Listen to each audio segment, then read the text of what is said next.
नमस्कार and I welcome you to world affairs. मैं हूं प्रशांत धवन। नाउ रिसेंटली आप सब लोगों ने सुना होगा कि इंडियन नेवी की एक बहुत ही इंपॉर्टेंट फ्रिगेट लॉन्च हो चुकी है रशिया में, आईएनएस तुशिल के नाम से। और ये ब्रह्मोस मिसाइल भी फायर कर सकती है। यहाँ पे आप देखोगे इस पे आर्टिकल है, Indian navy's stealth frigate Tushil launched in Kaliningrad Russia. ये जो जगह है ना कलिनिनग्राड, अभी आपको मैप पे दिखाऊंगा, ये भी बहुत ही यूनिक जगह है रशिया की।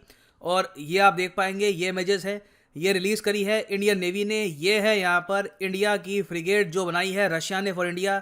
दो बनेगी रशिया में, बाद में दो बनेगी इंडिया में। सारा जो ये डील का प्रोसेस है अभी आपको बताऊंगा। यूएसए की सैंक्शंस की तलवार यहाँ पे लटकी हुई है, इसलिए इन फ्रिगेट्स के लिए जो पेमेंट है इंडिया कर रहा है इन रुपीज। डॉलर्स का इस्तेमाल हम बिल्कुल भी नहीं कर रहे इस पर्टिकुलर डील के अंडर। ऐसा नहीं है कि इंडिया ओवरऑल चाइना और रशिया की तरह डॉलर कम यूज करना चाहता है, मगर यहाँ पे कोशिश की जा रही है कि ऑलरेडी सिंस यूएसए S-400 को लेकर सैंक्शंस इंपोज नहीं कर रहा, तो एटलीस्ट जो ये फ्रिगेट का इशू है ये भी सामने ना खड़ा हो जाए, क्योंकि ये भी एक मल्टी मिलियन डॉलर डील है। तो डिस्कस करते हैं इस डील के बारे में। बहुत कुछ यहाँ पे आपको जानने को मिलेगा, यूक्रेन भी यहाँ पर कैसे इन्वॉल्व है।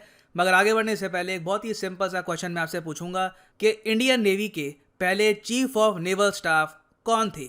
ये हैं यहाँ पे आपकी ऑप्शन। कमेंट सेक्शन में करो आंसर, सही उत्तर मैं आपको दूंगा वीडियो के अंत में। नाउ सबसे पहली बात देखो, दुनिया भर में जो नेवीज हैं वहां पे आपको वेरियस टाइप्स की वॉरशिप मिलेगी। डिस्ट्रॉयर होते हैं, पेट्रोल वेसल्स होती हैं छोटी, उसके अलावा फ्रिगेट्स भी होती हैं। फ्रिगेट्स का देखिए मेन काम ये होता है कि ये लॉन्च करती है गाइडेड मिसाइल, क्रूज मिसाइल। उसके अलावा सबमरीन को हंट करना है, सबमरीन को डिस्ट्रॉय करना है। अगर कोई सबमरीन उसके आसपास आ गई हो तो ये काम भी फ्रिगेट कर सकती है, और हेलीकॉप्टर्स को भी कैरी कर सकती है। तो आज के समय बहुत से रोल्स हैं फ्रिगेट्स के, और दुनिया भर की नेवी के पास अपनी खुद की फ्रिगेट्स आपको मिलेंगी। फॉर एग्जांपल यहाँ पे आप देख पाओगे, ये एक फ्रिगेट है, ये मिसाइल को लॉन्च करने के कैनिस्टर यहाँ पे आपको मिलेंगे। रेडार होता है यहाँ पर, गन्स भी होती है। इंडिया के पास ना 4 क्लासेस हैं फ्रिगेट्स की, मतलब कि इंडिया में आपको मिलेगी डिफरेंट टाइप ऑफ फ्रिगेट्स अपने वेट के हिसाब से, अपनी जो कैपेबिलिटीज हैं उनके हिसाब से।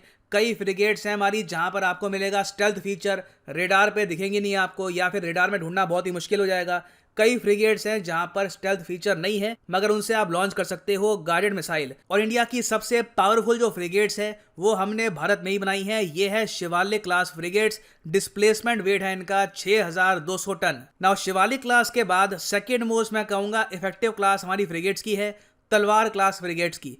ये बनाने के लिए हमने डिसाइड ये किया कि रशिया के साथ पार्टनरशिप करेंगे। ये फ्रिगेट सारी खुद नहीं बनाएंगे, रशिया की एक्सपर्टीज लेंगे। कुछ फ्रिगेट्स डायरेक्टली बाय कर लेंगे, कुछ कहेंगे कि बाद में इंडिया में आके बनाओ। तो इंडिया ने आज से कई साल पहले रशिया के साथ ओपन किया एक प्रोजेक्ट तलवार क्लास फ्रिगेट्स को बनाने के लिए। इस प्रोजेक्ट का नाम है प्रोजेक्ट 11356। और यहाँ पे आप देख पाओगे ओवर द इयर्स ये सब जो फ्रिगेट्स है तलवार क्लास फ्रिगेट्स, ये बनाई है रशिया ने भारत के लिए। सबसे पहली जो फ्रिगेट है ये कमीशन हो गई थी 2003 में, ये पहले बैच का पार्ट थी। उसके बाद सेकंड बैच आया, 3 और फ्रिगेट आई। और अब इस वक्त आज के समय हम फोकस कर रहे हैं तीसरे और चौथे बैच पर। इंडिया ने 2016 में रशिया के साथ साइन करी एक डील, जिसमें यह कहा कि आप हमको दोगे 4 और फ्रिगेट, जिनमें से 2 बनेगी रशिया में और बाकी 2 बनेगी इंडिया में by the Goa shipyard limited. तो अभी रिसेंटली क्या हुआ है कि उनमें से एक फ्रिगेट बन के लॉन्च हो चुकी है। इसको कमीशन करने में टाइम लगेगा। ये इंडियन नेवी में इंडक्ट हो पाएगी 2023 के आसपास। और यहाँ पे आप देख पाओगे नाम लिखा है आईएनएस तुशिल। ये 28 अक्टूबर 2021 को लॉन्च कर दी गई है। कुछ टेस्ट के बाद ये बहुत ही जल्दी कमीशन हो जाएगी। पहले इसको इंडिया में लेके आएंगे हम, और उसके बाद कुछ टेस्ट हम करेंगे, इसको इंटीग्रेट करेंगे, और फिर ये बन जाएगी इंडियन नेवी का पार्ट। और टोटल जो कॉस्ट है इन सब फ्रिगेट्स की, आप अगर देखो कंबाइंड कॉस्ट की अगर मैं बात करूँ ना, तो 17,000 करोड़ का खर्चा यहाँ पर आया है। और जो ये 2 फ्रिगेट्स अभी और हम इंडिया में बनाएंगे विद रशियन हेल्प, इसके लिए एडिशनल हमने यहाँ पर $500 मिलियन का यहाँ पे एक कॉन्ट्रैक्ट साइन किया है विद द रशियंस। $500 मिलियन का मतलब यहाँ पे आप मान के चल लीजिए रफली हम यहाँ पे बात कर रहे हैं 3,800 3,700 करोड़ रुपए की। और ये फ्रिगेट्स रशिया ने बनाई है इंडियन रिक्वायरमेंट्स को ध्यान में रखकर। नॉइज बहुत जरा कम करेगी ये, रेडार पे ऑलमोस्ट दिखेगी नहीं। ये सरफेस टू सरफेस मिसाइल यहाँ पे आपको मिलेगा, एंटी सबमरीन वॉरफेयर सिस्टम है यहाँ पर। और इन फ्रिगेट्स में जो इंजन यूज किया जाएगा वो होगा मेड इन यूक्रेन। देखिए यूक्रेनियन शिप इंजन्स काफी हद तक सूट करते हैं ऐसी शिप को, मगर सिंस यूक्रेन और रूस के रिलेशंस बहुत खराब रहते हैं तो इंडिया को डिप्लोमेसी यूज करनी पड़ी। दोनों कंट्री से बातचीत करी यूक्रेन से, फिर ये समझौता हुआ कि हम इनसे इंजन लेंगे, फिर डिलीवर करेंगे रशिया को, रशिया की जो कंपनी है फिर उन जो पार्ट्स हैं उनको डालेगी शिप में। तो बहुत ही ज़्यादा एक कॉम्प्लिकेटेड प्रोसेस था, मगर कैसे ना कैसे करके वी डिड इट। और ये जो शिप्स बनी है, ये बनी भी कहाँ पर है? ये बनी है कलिनिनग्राड पर। अब देखो, ये आप देख रहे हो यहाँ पर एशिया का मैप, एशिया और यूरोप का मैप यहाँ पर आप देख रहे हो। ज़्यादातर हम सोचते हैं कि रशिया कहाँ पर है, ठीक है, ये यहाँ पे रशिया हो गया, फिर यहाँ पे पोलैंड, बेलारूस, बाकी कंट्रीज आ गई, मगर यहाँ पर भी जो मिडिल ऑफ यूरोप है ना, यहाँ पर भी आपको मिलेगा रशिया का एक पार्ट, इसको कहते हैं हम कलिनिनग्राड। ये आप देख रहे हो, ये जो ज़मीन का टुकड़ा है ये भी रशिया को बिलोंग करता है, ठीक है। तो यहाँ पर ये शिप्स बिल्ड हुई हैं और जो मैंने आपको इमेजेस दिखाई हैं ये कलिनिनग्राड की ही थी। ना यहाँ पर आप पूछ सकते हैं कि हम ये सब फ्रिगेट्स आखिर परचेज करते ही क्यों है, इसका पॉइंट क्या है? आई मीन यूएसए के सैंक्शंस इनवाइट कर सकते हैं हम लोग, और रशिया वैसे ही काफ़ी हद तक अलाइंड हो रहा है चाइना के साथ, तो हम ये सब फ्रिगेट्स वहाँ से ही परचेज क्यों कर रहे हैं, यूएसए ने परचेज क्यों नहीं करी? देखिए, बहुत ही सिंपल आंसर है, रशिया की डील काफ़ी हद तक अफोर्डेबल है, और दूसरी बात, यूएसए की नेवी इतनी एडवांस्ड है कि ये लोग फ्रिगेट्स का इस्तेमाल करते ही नहीं है। इनके यहाँ एक अलग ही श्रेणी होती है, वो कॉस्ट करती है billions and billions of dollars की, तो वो हम अफोर्ड कर नहीं सकते थे, हमें चाहिए थी फ्रिगेट। रशिया का ऑफर सबसे बढ़िया था और हमको जल्द से जल्द डिसीजन लेना था, क्योंकि चाइना के पास, मैं आपको बता दूं, आज के समय टोटल 43 फ्रिगेट्स आ चुकी हैं, हमारे पास 20 फ्रिगेट्स भी नहीं है।